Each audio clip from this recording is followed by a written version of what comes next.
Eileen here, and I want to welcome you to day 3 of my workshop series entitled Heal Your Brain, Heal Your Body.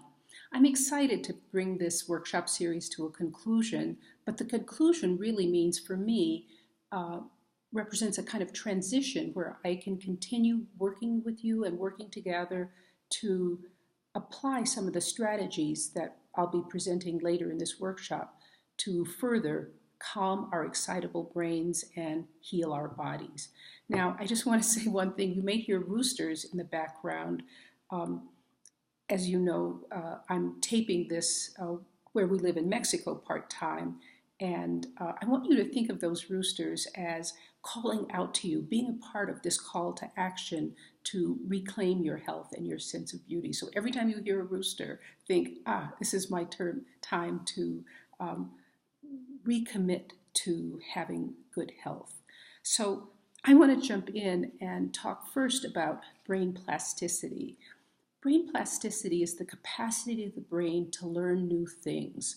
As an early childhood specialist, I have often taught my teachers and done workshop series where I've talked about those windows of opportunity where children have, the brain is flooded with uh, the opportunity to learn new information.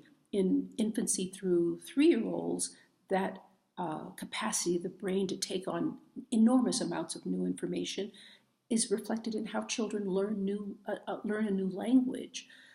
That happens other times for the brain, but one of the kind of old ideas that we have about the brain is that when we become adults, the brain shuts down and it doesn't have that capacity to renew itself, to make new synaptic connections.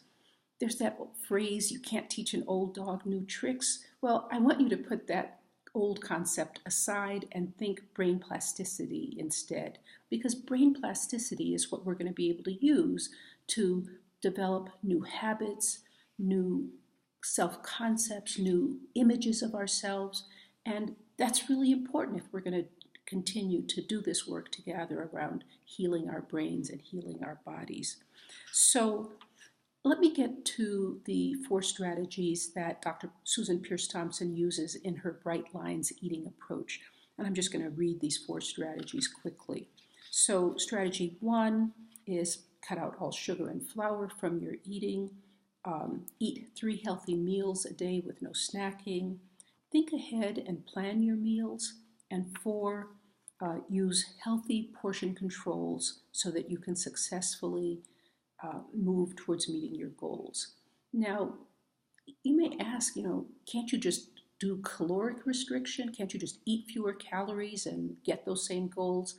I think what we've learned about not only the response of addictive brains or susceptibility to certain foods and a certain style of eating, we've also learned that these myths that I talked about earlier, like the myth of willpower, that willpower doesn't work. We need a whole, what Susan Peirce Thompson calls a system to rely upon. We can't rely upon willpower or impulse control. And so having this system means we're really using a very different part of our brain to make decisions about what our relationship to food is like. And actually, you're moving from that prefrontal cortex part of the brain that we call the executive decision-making part of the brain to doing things more on automatic pilot. Susan Peirce Thompson gives this great example of, well, think of things you do that you just would never forget to do, like brushing your teeth. We always brush our teeth, or at least most of us do. And if you think about these 4 guidelines, like brushing your teeth, then you begin to put on automatic pilot your relationship to food. You're not always obsessing about it. And that's one of the things that I think has made such a difference for me. I used to think about food all the time. I would go from breakfast to, what's going to be my snack? Or I would go from snack to, should I go here or to there for my picking up something for lunch? Should I what's going to be my afternoon pick me up? And that can just be so overwhelming for the brain to be always thinking about food. So the guidelines around no flour and sugar are especially important in terms of insulin spikes. You really reduce your relationship to it calm down the blood sugar relationship so insulin isn't spiking all the time. Meal planning means there's no impulse control, no impulsive eating. And portion control means that the brain is just not thinking about food all the time. Healthy low carb meals means your hormones are free to do the work that they're in charge of doing. As women of color, these guidelines really provide a wonderful foundation for the work we want to do. But we really have to go further if we want to be successful. And so I want to share just a few strategies that I think will be really important in the weeks to come. One of those is visualizing great health. Sometimes we don't even have a picture of what great health could look like because we've been stuck in rhythms or feelings of joint pain, bloating, achiness, inflammation. We can't even realize what it would be like to have lots of energy, to not have to deal with inflammation and joint pain.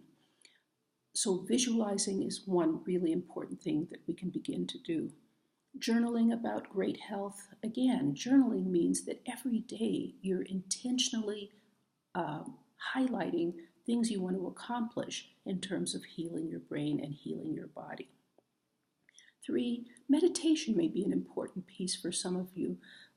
I know it's been helpful for me, and that may not be an everyday thing. It may not be something that you do all the time, but taking the time to express gratitude, to be grateful for the good health that you're given or the great health that you're working towards, that's really important. For me, another area that's been helpful in terms of bringing my body full circle into this effort to heal my brain and heal my body has been walking, making a commitment to walk for 30 minutes every day. And lastly, I really want to emphasize the importance of self-care and self-compassion, even if it's just taking 5 minutes in the morning or 5 minutes in the middle of the day, in the late evening, to do something special for yourself, to make a commitment to something that brings you pleasure.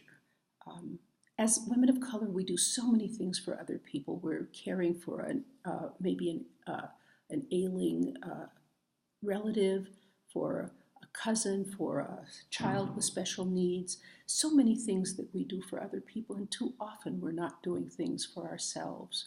So that last point around self-care and self-compassion is really important. And I forgot one other thing. Having an accountability partner really holds you accountable, holds your feet to the fire, so that the goals that you've expressed to yourself, you're really expressing to your accountability partner who can help you through any struggles you have, but also help you celebrate your victories. So this is the conclusion of this workshop series, but for me, the commitment is now to transition from the foundation that we've built around these ideas to applying them. And I'm hoping that you will join me in the launch of our Healing Our Brains, Healing Our Bodies health launch that'll start on February 5. There are 12 days between now and then, and you may ask, well, why have so much time between now and the start of the health challenge? Well, I want to use these 12 days to encourage you to answer the following questions. And those are, and I'm going to go back to that question that I asked a moment ago. Are you interested in making a commitment to improving your health? Or are you committed? Are you really committed to transforming your relationship to food and improving your health? How can you begin to reduce the stress in your life and to calm your brain and do more in terms of self-care and self-compassion? And lastly, how aware or sensitive are you to the many environmental factors that really flood and bombard the brain to be excited about food? And I think when we begin to identify those factors, whether they're in a toxic relationship or in our toxic environment or in the very food we eat, you can begin to identify how your brain responds to those toxic stimuli. Do you actually feel that ting that goes off when your brain is excited? I do. And so listening to my body, listening to my brain, feeling it calm down, those are really important shifts that have happened for me and I hope can happen for you in the days to come. So your call to action is to think about those questions, maybe write about them, think about how you're going to get your house in order to prepare for transitioning to how we're going to apply the strategies from the Bright Lines Eating Solution to our daily lives. So my call to action will be I want to send daily tips and prompts and resources that I think will be helpful in beginning to apply, getting ready to apply these strategies and interventions. In conclusion, I really want to ask for feedback. If you have found this series helpful, if you are able to share it with friends, relatives, or colleagues that you work with whom you think might find it beneficial, please do and leave me comments in the comments section below this video. I'm pleased we're working together and I look forward to having an opportunity to apply some of these strategies in the days to come. Be on the lookout for the tips and resources that I'll be sending over the next 12 days. And working together, I'm excited that we can make these changes, heal our brains and heal our bodies. Thank you so much.